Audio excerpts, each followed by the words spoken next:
I'm going to do a demo with almost ideal micron fall of the rate of fall on what would be considered almost a perfect ideal system. The reason I say almost, because it's the original old condenser and it's the original evaporator.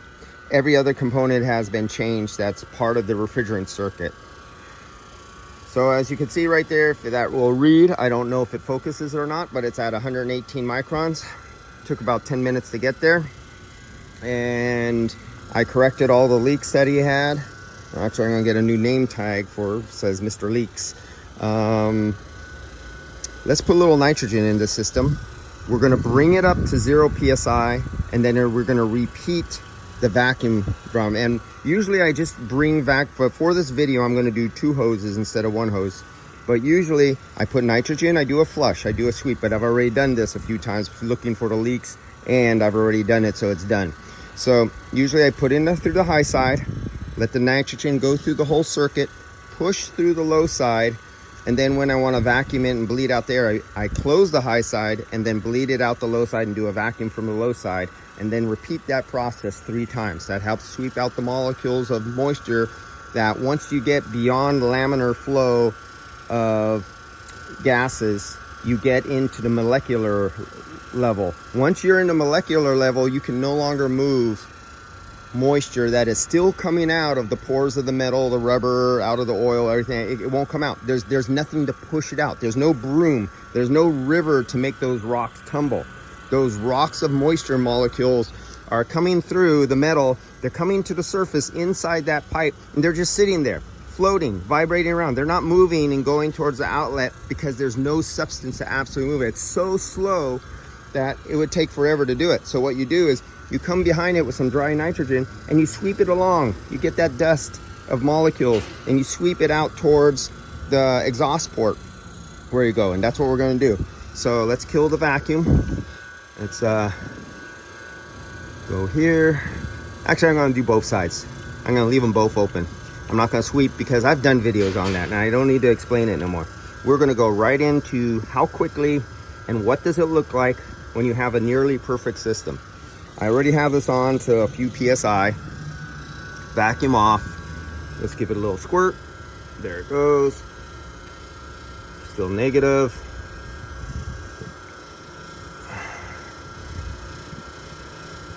I just want roughly 0. That's enough. So I got 1.2 PSI. I'm positive now. Now I have my low side open, my high side open. I'm not performing the sweep procedure because I've already done that. I'm just giving you a display of what's going to happen on that chart right there where we have a lot of screen reflection by opening up the suction side. And I should bleed it off to 0 just to show you guys what it looks like at 0 instead of positive. You're not supposed to push pressure into a vacuum pump. So let's bleed it off, go back to 0. So now I'm lowering the pressure back to 0 because that was positive. There, we're at 0. Now I can shut the valve. The valve is shut.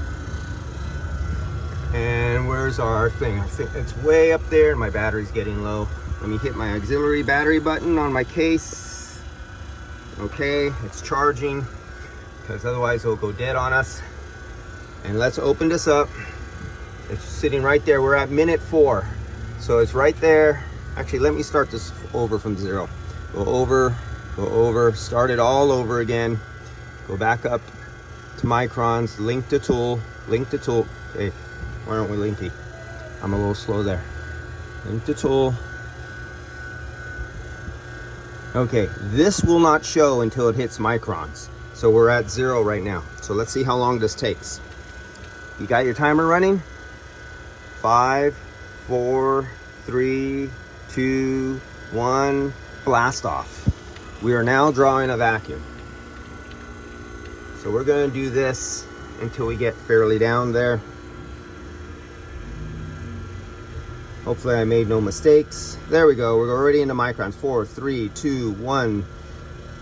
You see how it's starting to slow down? As you get down to less and less mass, it starts to slow down. Oh, I forgot the data graph. God damn it, you idiot.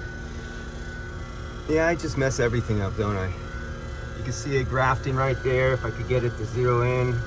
Come on, Apple. Focus. There we go.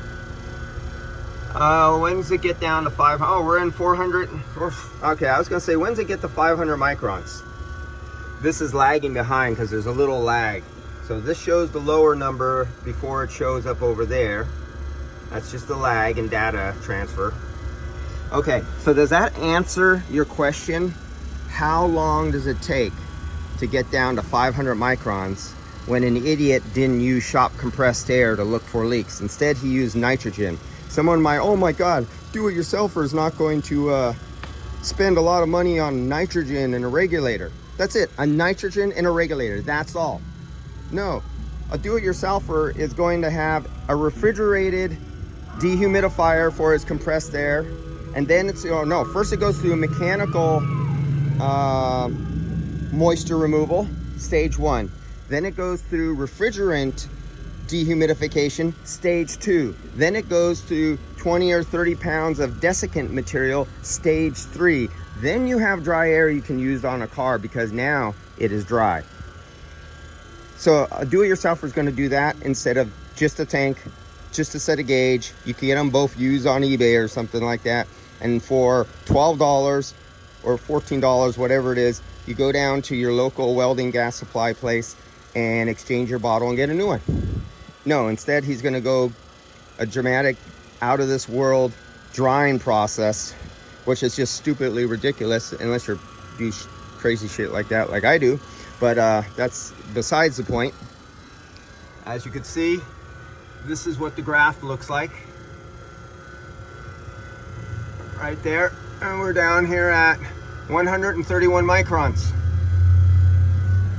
And that's how fast and easy it's done when you use dry nitrogen. See you guys later.